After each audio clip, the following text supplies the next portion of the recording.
हाँ, इंतज़ार के लिए माजरत।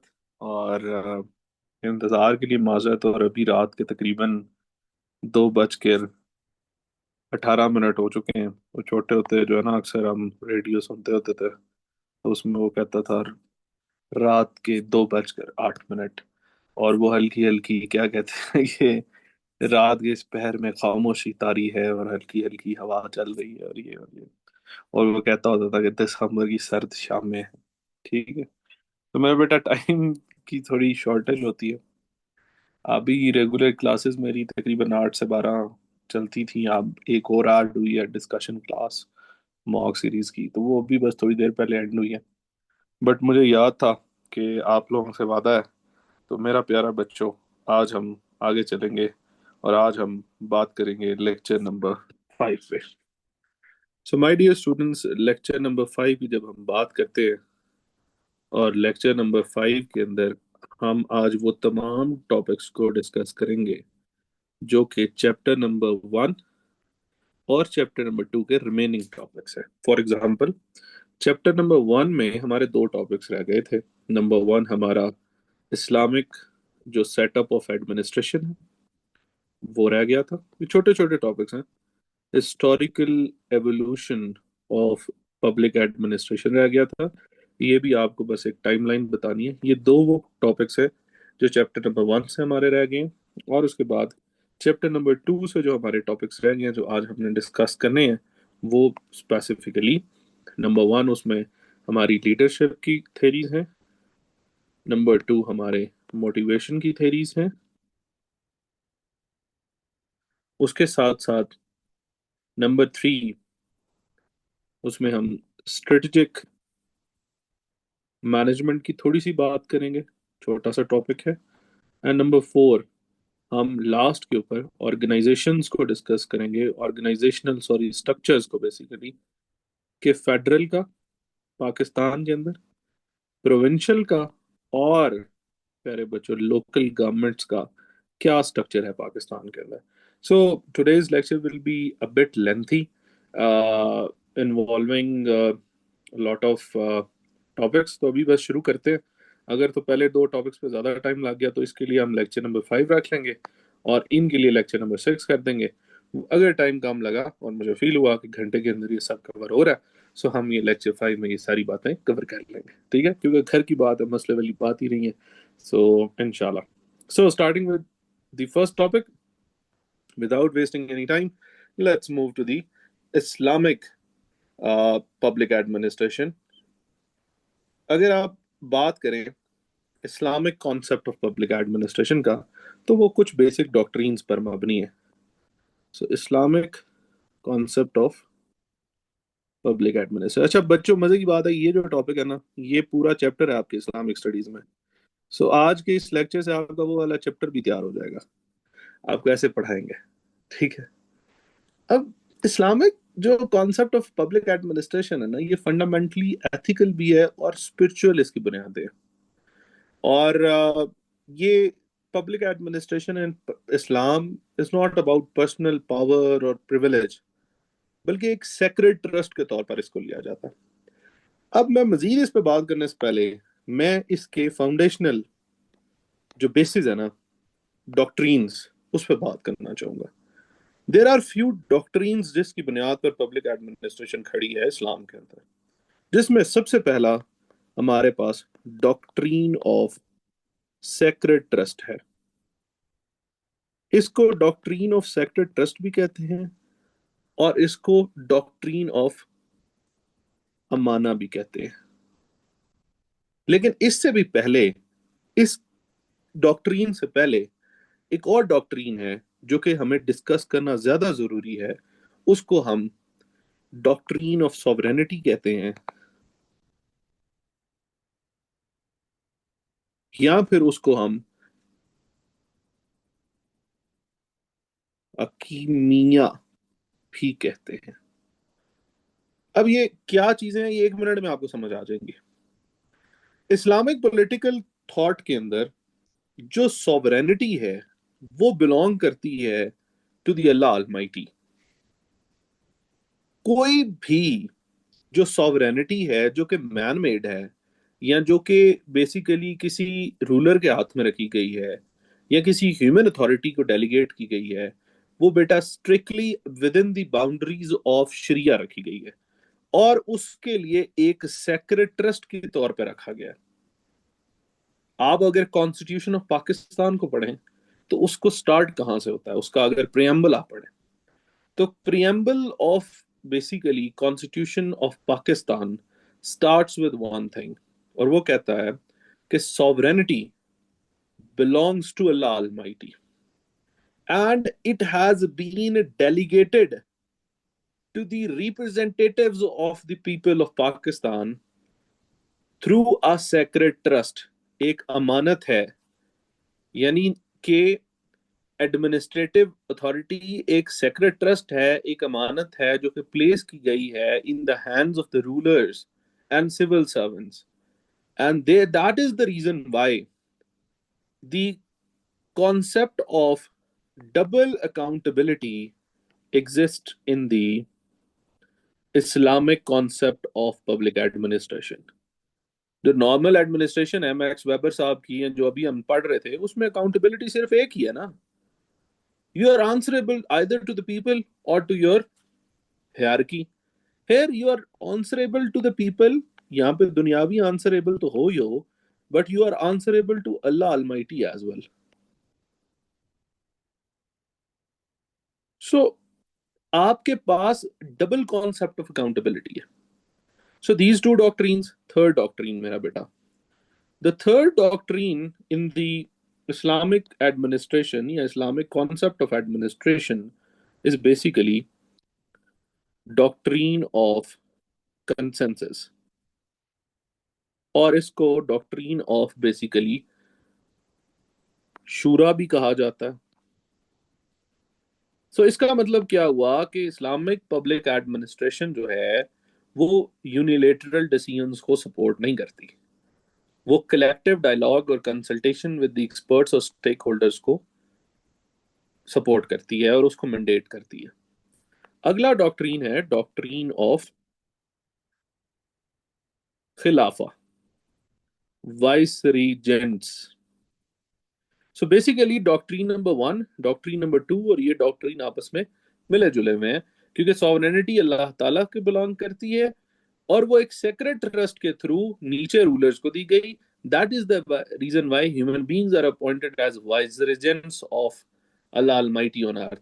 सो एडमिनिस्ट्रेटर्स आर बेसिकली खलीफा और vicegerents of that public, that basically sacred trust, और उन्होंने जो भी काम करना है उन्होंने थ्रू कंसेंसस करना है। और उनका पर्पस क्या है, उसको कहते हैं मेरा बेटा डॉक्ट्रीन ऑफ अदल एंड एहसान। सो अदल मींस जस्टिस, एहसान मींस बेनवलेंस, यानी कि हर एडमिनिस्ट्रेटिव एक्शन एब्सोलूट जस्टिस की प्रमोशन के लिए और ensuring equity among the people के लिए होना चाहिए। और the last doctrine on the basis of which the administration work is called doctrine of competence and merit। इसको मेरा बेटा कहते हैं कफा। दैट मीन्स के पोजीशंस जो हैं वो असाइन की जाएंगी purely on the base of merit, competency और इंटेग्रिटी। ठीक है, क्योंकि हजूर सल्लल्लाहु अलैहि वसल्लम ने भी फरमाया कि अगर आप, उन्होंने वार्न किया था कि किसी भी अनक्वालिफाइड बंदे को अगर आप क्वालिफाइड बंदे पर बर्तरी देकर आप उसको अपॉइंट करेंगे तो वो बेसिकली एक बिट्रेयल ऑफ ट्रस्ट है। ये जो सेक्रेट ट्रस्ट है इसका वो बिट्रेयल है।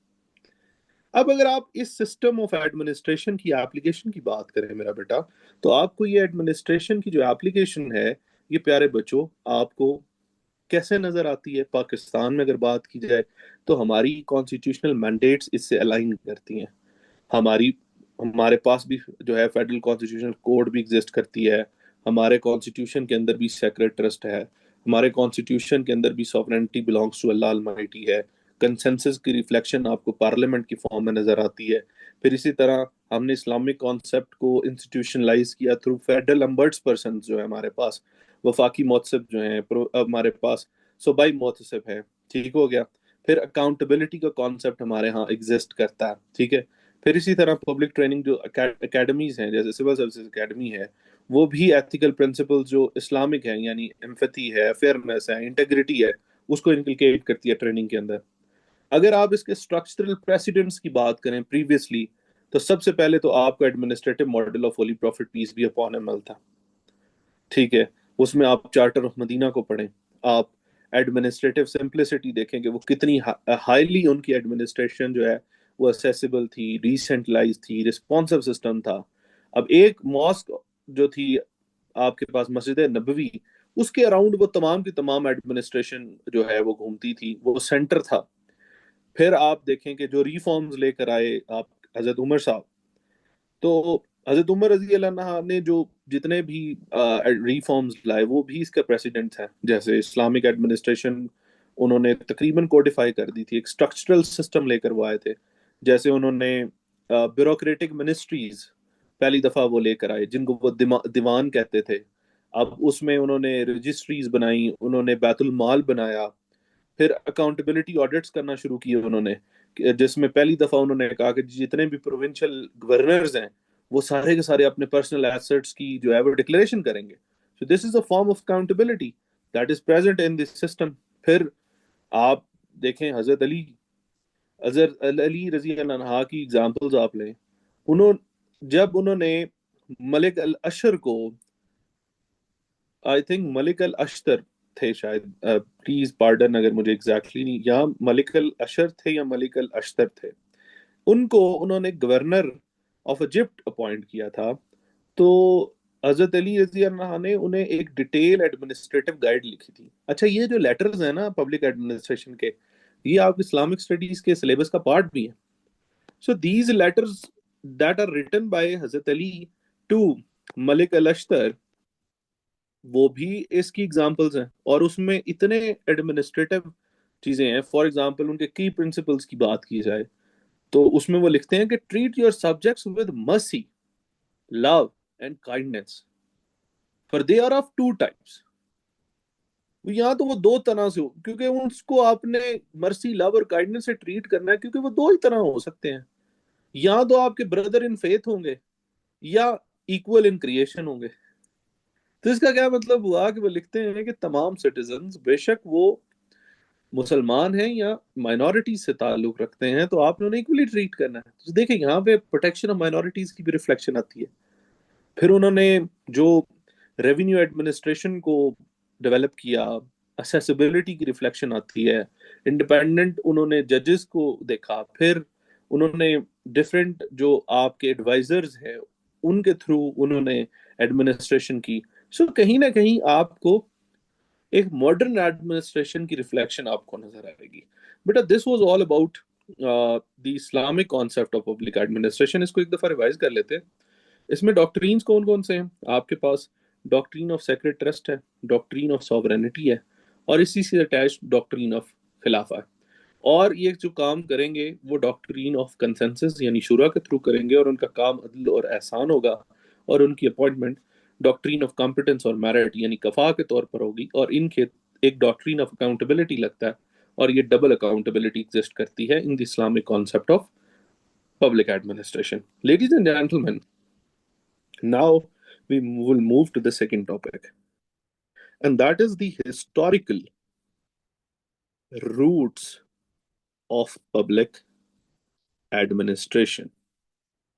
अगर आप पाकिस्तान की आज की ब्यूरोक्रेसी देखते हैं तो इसके पीछे एक हिस्टोरिकल रूट होंगे, बस हमें उसको थोड़ा थोड़ा देखना है।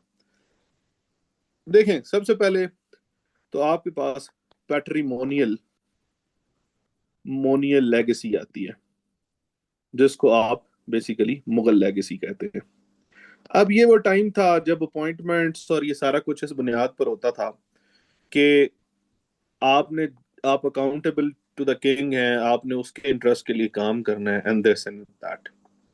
आज भी हमारी pre colonial historical heritage reflect होती है, और वो आज भी इंग्रेन्ड है कुछ टाइम पे। अगर हम प्री कॉलोनियल इरा की बात करें, तो मुगल लेगेसी के अंदर वो एक बड़ी हाईली सेंट्रलाइज्ड सिस्टम था।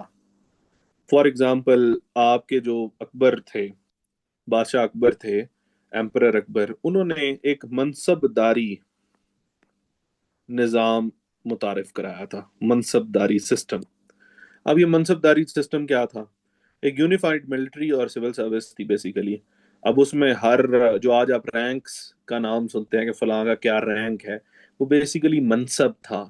तो उसके उससे हायरार्की पता चलती थी, उसमें उसकी सैलरी का पता चलता था, मिलिट्री ऑब्लिगेशन। तो बेसिकली आज जो आप हायरार्की देखते हैं, रैंक्स देखते हैं, वो कहीं ना कहीं पैट्रिमोनियल लेगेसी की ही एक रिफ्लेक्शन है। फिर सेंट्रलाइज कमांड थी।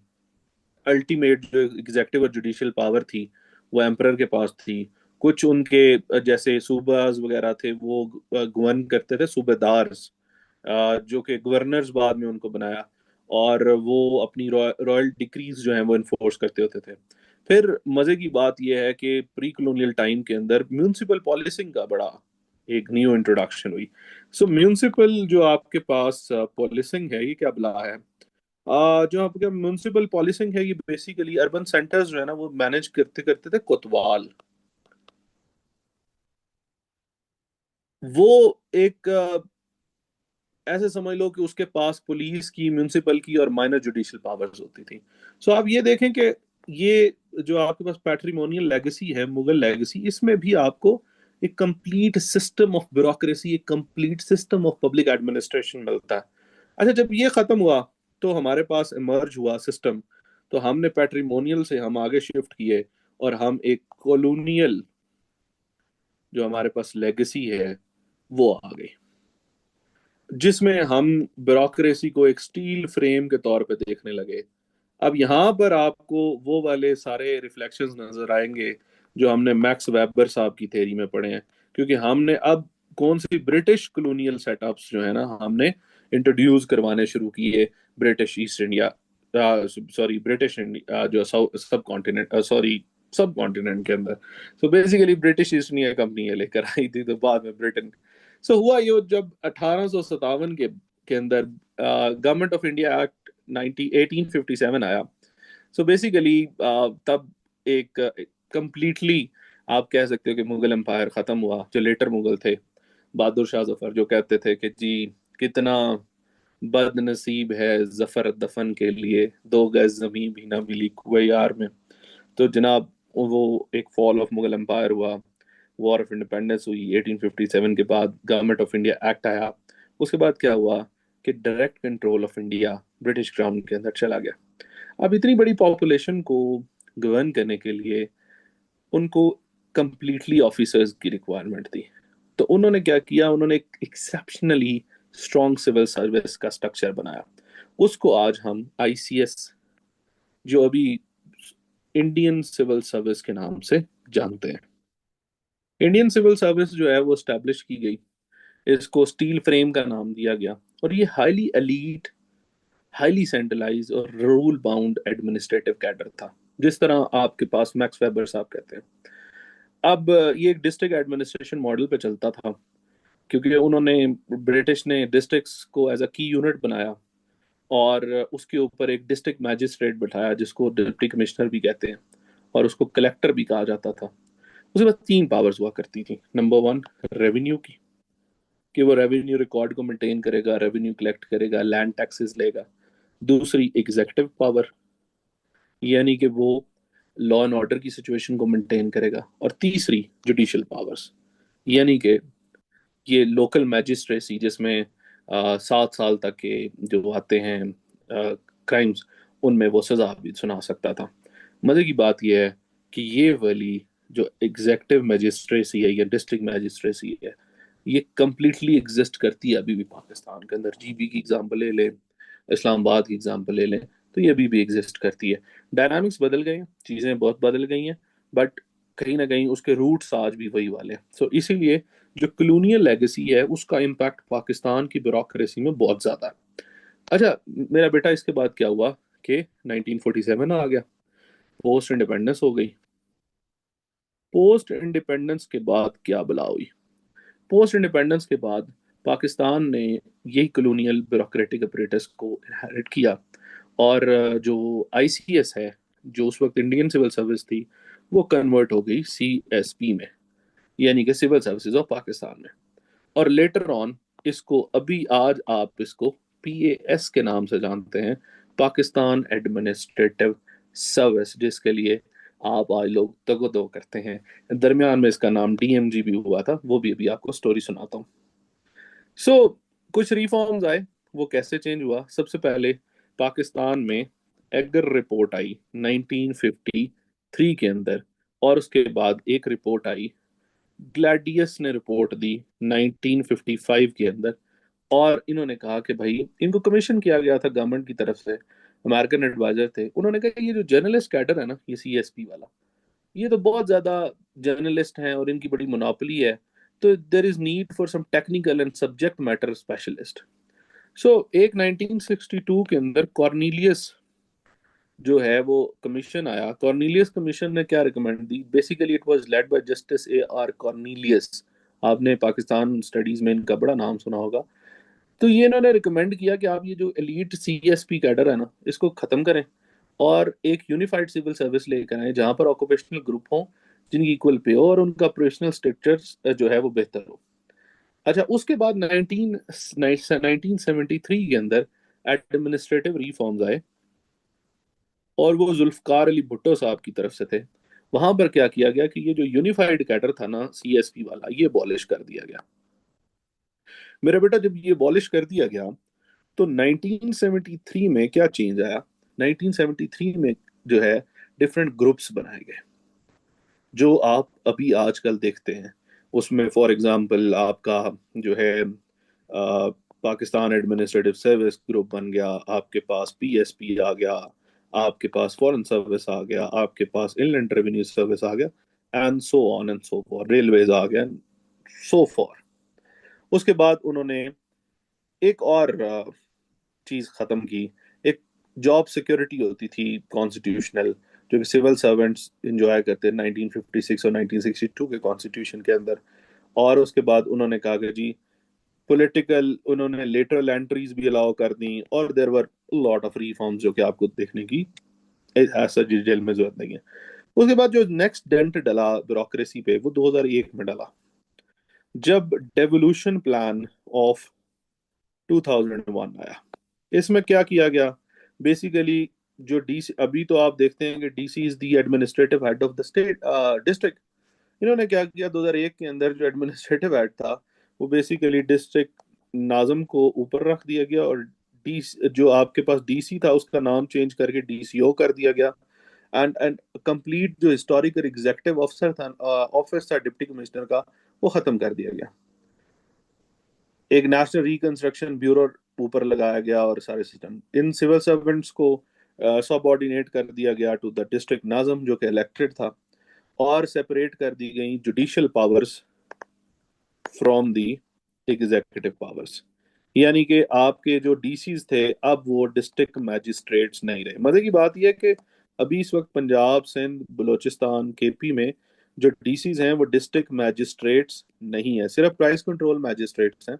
जबकि अभी हम GB की बात करें या इस्लामाबाद की बात करें, इनकी हद तक अभी भी DCs के पास, इसीलिए DCs को डिप्टी कमिश्नर भी कहते हैं, डिस्ट्रिक्ट कलेक्टर भी कहते हैं, और डिस्ट्रिक्ट मैजिस्ट्रेट भी कहते हैं। और इसी तरह ACs को असिस्टेंट कमिश्नर्स भी कहते हैं, सब डिविजनल मैजिस्ट्रेट्स भी कहते हैं, और असिस्टेंट कलेक्टर ग्रेड 1 भी कहते हैं। Depending upon their power. ठीक है, ये जो अभी 3 पावर्स डिस्कस किए ना, उस तरह से उनके नाम मुख्तलिफ हैं। मैंने आपको क्या बताया कि पाकिस्तान के अंदर, मतलब जो 4 सूबे हैं, उनके अंदर डिस्ट्रिक्ट मैजिस्ट्रेट्स अब वो नहीं है। अब वो सिर्फ क्या है, डिस्ट्रिक्ट कलेक्टर और डिस्ट्रिक्ट डिप्टी कमिश्नर। जबकि GB में और इस्लामाबाद के अंदर वो तीनों हैं। यानी वो जो ऊपर हमने पावर्स डिस्कस की थी ना, कि उसके पास 3 पावर्स होती थी, ये वाली रेवेन्यू की, एग्जेक्टिव की, जुडिशियल की। तो पाकिस्तान में, मतलब पंजाब, सिंध, बलूचिस्तान और आपके पास जो KP है, उसके पास अब रेवेन्यू और एग्जीक्यूटिव पावर्स रह गई हैं, जुडिशरी की पावर्स नहीं है। वो अब आपकी जुडिशरी को शिफ्ट कर दी गई हैं, जो सेक्शन 30 और 34 के मैजिस्ट्रेट्स आपके आपको नजर आते हैं। जबकि GB में आज भी और इस्लामाबाद में आज भी ये तीनों पावर्स जो है, पाकिस्तान एडमिनिस्ट्रेटिव सर्विस या फिर जो प्रोविंशियल सर्विस एडमिनिस्ट्रेटिव सर्विस के ऑफिसर्स हैं, जो कि DCs और ACs लगते हैं, उनके पास ये पावर्स मौजूद हैं। बहरहाल जी 2001 में ये चीज़ हुई। उसके बाद 2010 के अंदर एक कॉन्स्टिट्यूशनल अमेंडमेंट हुई। कॉन्स्टिट्यूशनल अमेंडमेंट के बाद जो है एडमिनिस्ट्रेशन जो है वो प्रोविंशियल सब्जेक्ट बना। उसके बाद प्रोविंशियल मैनेजमेंट सर्विसेज का जो है रुझान आया। पीएमएस होते हैं, जैसे सीएसएस के होते हैं, पीएमएस होते हैं। सो ये रुझान आया। लेकिन ये वाला अब दोबारा से इसका डीसीओ का नाम चेंज कर दिया गया। और पंजाब में जैसे Punjab civil administration act of 2017 आया, केपी में भी इसी तरह का एक्ट आया। तो अब उनको दोबारा से डिप्टी कमिश्नर्स कहा जाता है। और अब they are not headed by any नाजम, they are the actual administrative head of the district. तो आजकल ये स्टोरी चल रही है। लेडीज एंड जेंटलमैन, ये लेक्चर इधर एंड करते हैं, क्योंकि इससे आगे लंबा गया तो आप कंफ्यूज कंफ्यूज आ जाएंगे। लेडीज एंड जेंटलमैन, ये जो स्टोरी आज आपको मैंने सुनाई है ना, ये पेपर के लिए शायद इतनी इंपॉर्टेंट ना हो, लेकिन ये आपकी अंडरस्टैंडिंग के लिए बड़ी इंपॉर्टेंट है कि आज जो हमारे पास डिप्टी कमिश्नर्स बैठे हैं, वो किस तरह उनकी एक सिस्टम इवॉल्व हुआ है। ठीक है, इसको समझें, इस्लामिक एडमिनिस्ट्रेटिव सिस्टम को समझें। इंशाल्लाह अभी मैं दूसरा साथ ही लेक्चर रिकॉर्ड करके अपलोड कर रहा हूँ, और उसमें हम अगले टॉपिक्स जो हमने इस टॉपिक के शुरू में कहा है कि वो हम डिस्कस करेंगे, वो हम इंशाल्लाह डिस्कस करते हैं। Thank you very much. See you in the next lecture.